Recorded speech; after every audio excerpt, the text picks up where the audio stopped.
যোৱাকালি নিশা অসমৰ সাংস্কৃতিক জগতৰ এটি উজ্জ্বল নক্ষত্ৰ গীতিকাৰ সুৰকাৰ সংগীত শিল্পী আৰু যোৱা প্ৰায় ৩টা দশক জুৰি অসমৰ সাংস্কৃতিক ক্ষেত্ৰখনক সন্মুখৰ পৰা আপোচবিহীন নেতৃত্ব দি অহা দিগন্ত ভাৰতী ডাঙৰীয়াক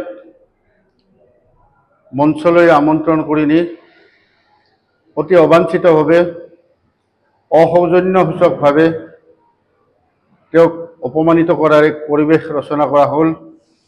ইয়াৰ বাবে আৰু ইয়াৰ প্ৰতিবাদত আজি নলবাৰীৰ বিভিন্ন দল সংগঠনৰ প্ৰতিনিধিসকলে প্ৰতিবাদ সাব্যস্ত কৰিবৰ কাৰণে ইয়াত মিলিত হৈছিল।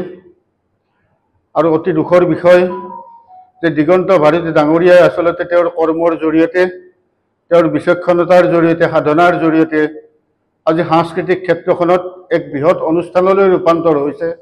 এনেকুৱা এগৰাকী ব্যক্তিক অতি অপ্ৰৰোচিতভাৱে আৰু মঞ্চলৈ সমিতিৰ বিষয়ববীয়াই নিমন্ত্ৰণ কৰি নি অনুষ্ঠান পৰিৱেশনৰ বাবে অনুৰোধ কৰাৰ পিছতো বিভিন্ন অজুহাতত তেওঁক অপমান কৰাৰ যি পৰিৱেশ ৰচনা কৰিলে, এই পৰিৱেশ অসমৰ সাংস্কৃতিক জীৱনত সাংস্কৃতিক ক্ষেত্ৰখনত এক অপসংস্কৃতিৰ জন্ম দিছে।